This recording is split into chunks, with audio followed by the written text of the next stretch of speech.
अस्सलाम वालेकुम एवरीवन, मैं हूं मोहम्मद तलहा। आप लोग देख रहे हैं तलहा स्पेस एकेडमी। आज बात करेंगे बिहेवियर ऑफ वेव्स के बारे में कि वेव्स कैसे बिहेव करती हैं इन सर्टेन कंडीशंस और क्या क्या खुसूसियात शो करती हैं वेव्स। ये आज के लेक्चर में हम समझने वाले हैं। तो बेसिकली समराइज़ इस तरीके से करना है कि बिहेवियर ऑफ वेव्स को हम 3 तरीक़ों से स्टडी करेंगे। सबसे पहले हम देखेंगे कि वेव्स किस तरीके से रिफ्लेक्ट करती हैं, उनमें रिफ्लेक्शन किस तरीके का होता है। दूसरे नंबर पे हम देखेंगे कि वेव्स रिफ्रैक्ट करती हैं, तो कैसे रिफ्रैक्ट करती हैं, कौन सी खसूसियात हैं जो बदलती हैं, कौन सी सेम रहती हैं। And finally we will discuss about the diffraction of waves, कि जब वेव्स डिफ्रैक्ट करती हैं तो क्या क्या असरात नज़र आते हैं। तो वन बाय वन समझना है। सबसे पहले बात करते हैं रिफ्लेक्शन ऑफ वेव्स के बारे में। तो यकीनन ये वर्ड आप लोगों ने ज़रूर सुना होगा और लाइट में सुना होगा, specially reflection of light, light का एक जगह से टकरा कर वापस आना। तो रिफ्लेक्शन ऑफ वेव्स की यही डेफिनेशन है कि वेव का किसी मीडियम में टकरा कर वापस आ जाना, उसे कहते हैं reflection. Bouncing back of waves into same medium, उसी मीडियम में वापस आना। बाय स्ट्राइकिंग अदर मीडियम, किसी और मीडियम से टकरा कर वापस आना। जैसे कि आप तस्वीर में देख सकते हो कि स्पीकर से निकलने वाला साउंड एक दीवार से टकरा कर दोबारा उसी जगह पर वापस आ रहा है जहाँ पर स्पीकर मौजूद था। तो इस बाउंसिंग बैक को, इस टकरा कर वापस आने को कहते हैं रिफ्लेक्शन ऑफ वेव। और ये सिर्फ साउंड में नहीं देखा जा सकता, बल्कि हर किस्म की वेव में देखा जा सकता है रिफ्लेक्शन ऑफ वेव को। जैसे कि आप देख सकते हो कि यहाँ पर रस्सी में बनने वाली वेव्स अगर दीवार से टकराती हैं तो एक ख़ास किस्म का बिहेवियर शो करती हैं कि क्रस्ट जो है वो ट्रफ में तब्दील होकर वापस आ रहा है। ठीक है ना, देख सकते हो आप, ये वेव गई, दीवार से टकराई और टकराने के बाद वापस आई। तो ये भी जो बाउंस बैक होना है, टकरा कर वापस आना है एक ही मीडियम के अंदर और किसी दूसरे मीडियम की दीवार से टकरा कर, इसको हम कहते हैं रिफ्लेक्शन ऑफ वेव। और सबसे ज़्यादा कॉमन जो रिफ्लेक्शन होता है वो होता है लाइट का। तो देखो, लाइट आके टकरा रही है मिरर की सरफेस से। ये इनकमिंग वेव के मैंने बनाए हैं वेव फ्रंट्स। ये वेव फ्रंट्स आए, मिरर से टकराए और हर पॉइंट जो है वो इंडिपेंडेंटली लाइट को रिफ्लेक्ट करेगा। या आप देखो, लाइट टकरा कर वापस जा रही है और जब लाइट टकरा कर वापस जाएगी तो नए वेव फ्रंट्स बनेंगे। और ये रेड वाले जो वेव फ्रंट्स हैं ये रिफ्लेक्टेड वेव को जाहिर कर रहे हैं। तो लाइट टकरा रही है, टकरा कर वापस जा रही है और ये जो बनने वाले दोनों एंगल हैं ये एंगल भी इक्वली होते हैं। ठीक है, तो इसका मतलब हम ये बात कॉन्क्लूड कर सकते हैं, हम देख सकते हैं कि जो रिफ्लेक्टेड वेव होती हैं वो ओबे करती हैं law of reflection, law of reflection को शो करती हैं। और एग्जाम्पल के तौर पर आप देख सकते हो कि यहाँ पे जो एंगल ऑफ इंसिडेंट वेव है, इंसिडेंट वेव जो एंगल बना रही है नॉर्मल के साथ, दरमियान वाली लाइन के साथ, वही बना रही है रिफ्लेक्टेड वेव। ठीक है, मैं ये बना के भी दिखाता हूँ दोबारा। आप देख सकते हो कि जितना ये वाला एंगल बन रहा है उतना ये वाला एंगल ही बन रहा है। ये आप इधर से मेजर कर लो, एक ही बात है। तो आम तौर पे जब किसी स्मूथ सरफेस के साथ रिफ्लेक्शन होता है, स्पेशली लाइट का, तो आप देख सकते हो कि लाइट एक पर्टिकुलर एंगल पर रिफ्लेक्ट हो जाती है। ठीक है ना। तो ये 3 एग्जाम्पल्स के ज़रिए हमने समझा कि वेव्स किस तरीके से टकराती हैं। इनकी एक और मिसाल है आवाज़ का गूंजना। एक खाली कमरे के अंदर, एक बड़े से हॉल के अंदर अगर आप कुछ बोलते हो तो आवाज़ किसी दीवार से टकरा कर वापस आएगी। या पहाड़ी इलाके के अंदर बड़ा कॉमन है कि अगर आप किसी वादी के अंदर हों और आप जो है वो आवाज़ लगाएं, नाम लें अपना, तो आपका नाम जो है, जो आवाज़ होगी वो टकरा कर वापस आएगी और आपको आपका नाम दोबारा से सुनाई देगा, जो इस बात को जाहिर करता है कि लाइट या साउंड या कोई भी वेव हो, चाहे वाटर वेव हो, वो टकराने के बाद वापस आती है, which is called reflection of wave. दूसरा बिहेवियर जो हमें स्टडी करना है वो है रिफ्रैक्शन ऑफ वेव्स का। लाइट रिफ्रैक्ट भी करती हैं। अब रिफ्रैक्ट होने का क्या मतलब है, उर्दू में कहते हैं इनेताफ। When waves enter from one medium to another medium. याद रखिए, रिफ्लेक्शन में उसी मीडियम में टकरा कर, मतलब अगर किसी एक मीडियम से जा रही थी वेव तो किसी दूसरे मीडियम की बाउंड्री से टकरा के सेम मीडियम में वापस आ रही थी। जबकि यहाँ पर आप देख सकते हो कि जो वेव है वो एंटर हो रही है from one medium to another medium, एक मीडियम से दूसरे मीडियम में दाखिल हो रही है। मीडियम से क्या मुराद है? मीडियम से मुराद वो सब्सटेंस है जिसमें वेव ट्रैवल कर रही है। मिसाल के तौर पर लाइट की एग्जांपल ले लो कि लाइट एयर में ट्रैवल कर रही है, एयर से वाटर के अंदर दाखिल हो रही है। तो ये 2 अलग अलग मीडियम है। लाइट जो है वो ट्रैवल कर रही है एयर से और गिलास में दाखिल हो रही है, तो अलग अलग मीडियम्स हैं। या फिर सिर्फ मीडियम ऐसे भी नहीं हो सकता, मीडियम थोड़ा बहुत डेप्थ या हाइट की वजह से भी चेंज हो सकता है। जैसे कि पानी में बनने वाली वेव्स डेप्थ के लिहाज से रिफ्रैक्ट होती हैं। क्या होता है, जब भी एक मीडियम से दूसरे मीडियम में दाखिल होती हैं तो जो वेव्स होती हैं वो अपनी डायरेक्शन को चेंज करती हैं, और ये डायरेक्शन का चेंज करना, अपनी स्पीड का चेंज करना, याद रखो डायरेक्शन चेंज होने के अलावा यहाँ पर आप देखोगे चेंज ऑफ स्पीड को, यानी कि स्पीड भी चेंज होगी, और ये स्पीड का चेंज होना या डायरेक्शन का चेंज होना, इसको हम कहते हैं रिफ्रैक्शन ऑफ वेव, जो कि आप हर किस्म की वेव में देख सकते हो।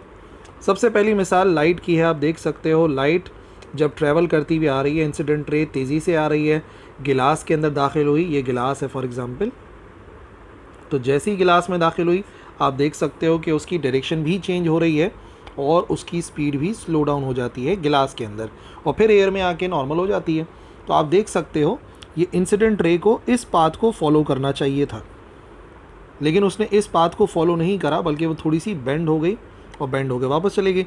अच्छा, जब बेंड हो चुकी थी तब भी उसको इस पाथ को फॉलो करना चाहिए था, ठीक है ना, लेकिन वो क्या हुआ कि जब वो बाहर आई तो वो और बेंड हो गई। तो आप देख सकते हो कि यहाँ पर नज़र आ रहा है रिफ्रैक्शन ऑफ लाइट, कि लाइट कैसे रिफ्रैक्ट होती है। ठीक है, ये वेव फ्रंट के लिहाज से देख लो। आप ज़रा बात को नोट करो कि पहले वेव कैसी नज़र आ रही है और बाद में वेव फ्रंट्स कैसे नज़र आ रहे हैं। पहले वेव फ्रंट्स के दरमियान में गैप ज़्यादा है, देख सकते हो, दो वेव के दरमियान में गैप ज़्यादा है। बाद में जो गैप है वो कम हो गया, स्पीड पहले ज़्यादा है, बाद में स्पीड कम हो गई। यानी कि मीडियम 1 के अंदर आप देख सकते हो वेव लेंथ, यानी कि जो दो वेव फ्रंट्स के दरमियान का फासला है वो ज़्यादा है, और यहाँ पर आके जो वेव लेंथ है वो कम हो गई। और दूसरी बात आप देख सकते हो कि यहाँ पर स्पीड भी ज़्यादा है और यहाँ पर स्पीड भी कम हो गई है, जो कि आप देख सकते हो वेव के अंदर डिफरेंस आ रहा है। ठीक है ना, तो ये एक रिफ्रैक्शन की पहचान है कि रिफ्रैक्शन हो रहा है एक मीडियम से दूसरे मीडियम में। और अगर हम रिफ्रैक्शन ऑफ वेव को देखना चाहते हैं तो रिपल टैंक में भी देखा जा सकता है। तो देखो, अगर एक फ्लैट पीस रख दिया जाए, कोई ब्लॉक रख दिया जाए रिपल टैंक के अंदर, तो पानी जो है, जो वाटर डेप्थ है वो शैलो हो जाएगी। जाहिर सी बात है, पानी थोड़ा सा शैलो हो जाएगा। अगर हम किसी भी ऑब्जेक्ट को, ब्लॉक को जो है वो डिबो दें पानी के अंदर, तो पानी शैलो हो जाएगा। अब पानी के शैलो होने से, यानी कि कम गहरा होने से, आप देखोगे कि जो वेवलेंथ है वो छोटी होती चली जा रही है और डायरेक्शन चेंज करती चली जा रही है। देख लो यहाँ पे मिसाल के तौर पे, यहाँ पे दरमियान में हमने कोई पीस ऑफ वुड रखा, और इसमें फिर आप देख सकते हो कि पीस ऑफ वुड रखने के बाद शुरू में वेव किस तरीके से जा रही है, उनके दरमियान का गैप कितना है, डायरेक्शन क्या है। जाते हुए डायरेक्शन इस तरफ है और बाद में डायरेक्शन थोड़ी सी चेंज हो गई। ठीक है, और फिर आप देख सकते हो गैप कितना नज़र आ रहा है पहले और बाद में कितना गैप है, यानी कि वेवलेंथ क्या हो जाती है, कम हो जाती है। तो रिफ्रैक्शन में ये दो चीज़ें इनका असर नज़र आता है। एक तो स्पीड कम हो रही है और वेवलेंथ भी शॉर्टर हो रही है, बट एक क्वांटिटी है जो सेम रहती है, और याद रखिए वो है फ्रीक्वेंसी ऑफ वाटर। सेम रहती है, क्यों सेम रहती है? क्योंकि जो वेव बन रही है वो वाइब्रेटर की फ्रीक्वेंसी पे डिपेंड कर रही है। अब अगर आपको वाइब्रेटर की फ्रीक्वेंसी के बारे में नहीं पता, किस वाइब्रेटर की बात हो रही है, तो याद रखिए रिपल टैंक में एक वाइब्रेटर लगा होता है जो पानी को मूव करवाता है, पानी के अंदर वेव्स को प्रोड्यूस कराता है। ये मैंने रिपल टैंक वाली वीडियो के अंदर ऑलरेडी एक्सप्लेन कर दिया था। आई होप आपने उसको देखा होगा, नहीं देखा तो ज़रूर देखना। तो फ्रीक्वेंसी जो है वो डिपेंड करती है उसकी वाइब्रेशन पे। तो फ्रीक्वेंसी जाहिर सी बात है पहले भी सेम रहेगी, बाद में भी सेम रहेगी। सिर्फ फ़र्क किसका आ रहा है, स्पीड पे भी फ़र्क आ रहा है, स्पीड कम हो रही है और वेवलेंथ भी कम होती चली जा रही है। तो ये हो गई रिफ्रैक्शन ऑफ वेव्स। ठीक है जी, तो किस पे डिपेंड कर रहा है? ये रिज़ल्ट शो कर रहा है कि स्पीड ऑफ वेव डिपेंड कर रही है वाटर की डेप्थ के ऊपर, यानी कि जो वेव होती है वो तेज़ी से ट्रैवल करती है डीप वाटर और शैलो वाटर में कम हो जाती है। मैंने बताया था ना कि हमने जब यहाँ पर कोई भी ऑब्जेक्ट रखा, ब्लॉक रखा, तो नतीजे में पानी क्या हो गया, इधर पानी हो गया शैलो। शैलो का मतलब होता है कम गहरा, और ये जो है ना वो समझ लो उसके लिहाज से गहरा है, यानी कि ये डीप है। तो जब डीप होता है तो इसका मतलब वेव्स ट्रैवल करती हैं डीप वाटर में और शैलो वाटर में थोड़ा सा स्लो मूव करती हैं, but frequency still remain same. तीसरी और आखिरी बिहेवियर को जिसको आज हमें स्टडी करना है वो है डिफ्रैक्शन। डिफ्रैक्शन के बेसिकली मायने होते हैं, उर्दू में से कहते हैं इनकसारी। इंकसारी, झुक जाना, मुड़ जाना, और वही इसके इंग्लिश में मीनिंग है। The bending of waves around an obstacle, किसी ऑब्स्टेकल, रुकावट, ऑब्स्टेकल का मतलब होता है रुकावट, वेव्स का बेंड हो जाना किसी रुकावट के इर्द गिर्द, या आप ऐसा कह लो कि स्प्रेडिंग हो जाना वेव्स का नियर एन ऑब्स्टेकल, किसी ऑब्स्टेकल से गुजर कर वेव्स का फैल जाना, बेंड हो जाना, इसे कहते हैं डिफ्रैक्शन ऑफ वेव। जब भी वेव्स किसी ऑब्स्टेकल से गुजरती हैं, रुकावट से गुजरती हैं, तो उसकी बाउंड्रीज़ के अराउंड फैल जाती हैं, बेंड हो जाती हैं, और इस बेंडिंग को, स्प्रेडिंग को कहते हैं डिफ्रैक्शन ऑफ वेव, जो कि अभी हम फिगर में समझते हैं। सबसे पहले एक बड़ी ही ज़बरदस्त नेचर की एग्जांपल देखते हैं डिफ्रैक्शन ऑफ वेव की। आप देख सकते हो कि यहाँ पर मुकम्मल बादल हैं, लेकिन उनसे कुछ लाइट डिफ्रैक्ट होकर बाहर आ रही है। जाहिर सी बात है, मेजॉरिटी ऑफ लाइट को क्लाउड्स रोक रहे हैं, लेकिन इन हिस्सों को आप देखो बाउंड्रीज़ के ज़रिए, तो लाइट बेंड होकर आ रही है, स्प्रेड हो रही है, और ये पूरा हिस्सा आपको रोशन नज़र आ रहा है। वरना क्या होता, अगर स्प्रेडिंग नहीं होती तो लाइट सिर्फ इस हिस्से पर आती, यहाँ पर आती, लेकिन पूरे में लाइट का फैलना, थोड़ा थोड़ा लाइट का फैलना, ये पॉसिबल हुआ है डिफ्रैक्शन ऑफ वेव की वजह से। ठीक है जी, तो ये एक नेचर के अंदर भी डिफ्रैक्शन बहुत ज़्यादा देखा जा सकता है। धूप जब आ रही होती है कि छोटी सी ओपनिंग से, तो फैल जाती है। आप थोड़ा सा दरवाज़ा खोलो अगर, और बिल्कुल डार्क रूम हो, तब भी थोड़ी सी लाइट के आने की वजह से अच्छा खासा कमरा जो है वो रोशन हो जाए या लाइट फैल जाए। It is only possible due to diffraction of wave. ठीक है, और इस पर बात करते हैं। तो याद रखो, जब एक ऑब्स्ट्रक्शन को यानी कि रुकावट को, या किसी स्ट्रेट सरफेस को जिसके अंदर गैप है, हम रिपल टैंक के अंदर रखते हैं, क्योंकि उसी से हम लोग एक्सपेरिमेंट करते हैं, तो जो पाथ होता है इनकमिंग वाटर वेव्स का, जैसे ही उससे टकराती हैं तो बेंड हो जाता है अराउंड द ऑब्स्ट्रक्शन, या स्प्रेड आउट हो जाती हैं। एक ही बात है, ये बेंड हो जाना या फिर उनका स्प्रेड आउट हो जाना थ्रू द गैप, और इसी फिनोमेना को डिफ्रैक्शन कहते हैं। कैसा नज़र आएगा डिफ्रैक्शन? आप देखो ज़रा, यहाँ से वेव बिल्कुल सीधी ट्रैवल करती हुई आ रही है ना, इनका वेव फ्रंट आप देख सकते हो बिल्कुल सीधा सीधा ट्रैवल कर रहा है, लेकिन हमने इसके सामने जो है वो एक स्ट्रेट सरफेस को रखा, जिसमें एक छोटा सा गैप आपको यहाँ पे नज़र आ रहा है, और इस गैप से गुजरने की वजह से जो लाइट रेज हैं, ये वाटर वेव्स हैं, वो बेंड हो रही हैं हर तरफ। ठीक है ना, सीधे सीधे जाने के बजाय वो बेंड हो रही हैं, और बिल्कुल ऐसा लग रहा है जैसे कि किसी एक सोर्स से इमिट हो रही हो। तो ये जो फिनोमेना आपको नज़र आ रहा है स्क्रीन के ऊपर, ये डिफ्रैक्शन की बेस्ट एग्जांपल है। यहाँ पर आप क्लियरली डिफ्रैक्शन को देख सकते हो। लाइट रे जैसे ही उस स्मॉल गैप से गुजरी तो वो फैल गई, या अगर वाटर वेव्स है वो किसी एक गैप से गुजरी तो वो फैल गई। वाटर वेव्स आप तो आमतौर पे देख सकते हो, पानी कहीं से बहता हुआ आ रहा होता है, अगर और फिर छोटी सी नाली आ जाए तो नाली से जब गुजरता है पानी तो वो स्प्रेड आउट हो जाता है। This is diffraction of wave. Diffraction significant कब होगा, यानी कि कब उसकी ज़्यादा अहमियत होगी, जब जो साइज़ ऑफ गैप है वो सेम हो as the wavelength of incident wave. यानी कि जो गैप है वो बहुत बड़ा नहीं होना चाहिए, या अगर बहुत बड़ा गैप है वो तब बड़ा हो जब जो वेव लेंथ है वाटर की वो भी ज़्यादा हो। मतलब कि आप देखो, जैसे अगर नैरो गैप होगा तो आप देख सकते हो कि डिफ्रैक्शन का असर ज़्यादा नज़र आएगा।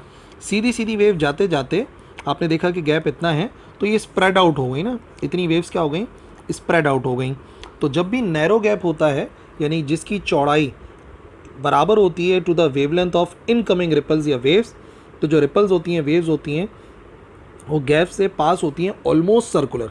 और इसको छोटा कर दूंगा ना, ये और पूरा सर्किल बनना शुरू हो जाएगा, और बिल्कुल ऐसा लग रहा है जैसे कि किसी पॉइंट सोर्स से इमिट हो रही हो।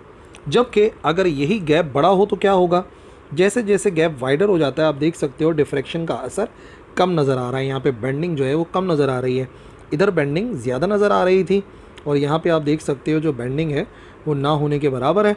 और फिर इस गैप को अगर और बड़ा कर दें तो और वाटर वेव्स बिल्कुल सीधी सीधी गुजर जाएंगी, तो डिफ्रैक्शन का असर बहुत ही कम नज़र आएगा। ठीक है जी, तो आज के हमारे लेक्चर के अंदर 3 बिहेवियर्स ऑफ वेव्स को हमने स्टडी करा। सबसे पहले रिफ्लेक्शन है, वेव का किसी सरफेस से टकरा कर, वेव किसी एक मीडियम से गुजर रही है, किसी दूसरे मीडियम की बाउंड्री से टकराई और टकरा कर बाउंस बैक हो गई, इसे कहते हैं रिफ्लेक्शन ऑफ वेव। इसके बाद हमने देखा रिफ्रैक्शन, यानी कि एक मीडियम से दूसरे मीडियम में दाखिल होकर बेंड हो जाना, वेव लेंथ का कम हो जाना, स्पीड का कम हो जाना, इसे कहते हैं refraction of waves. And finally हमने देखा डिफ्रैक्शन ऑफ वेव्स, यानी कि जब वेव्स गुजरती हैं किसी छोटी सी ओपनिंग से या रुकावट से तो स्प्रेड आउट हो जाती हैं, which is called diffraction of wave. I hope तीनों बिहेवियर आपको अच्छे तरीके से समझ में आ गए होंगे। If you have any query, कोई भी क्वेश्चन है, कोई भी सवाल है, लिखो कमेंट सेक्शन में, I will reply. That's all for this video. अल्लाह हाफिज़।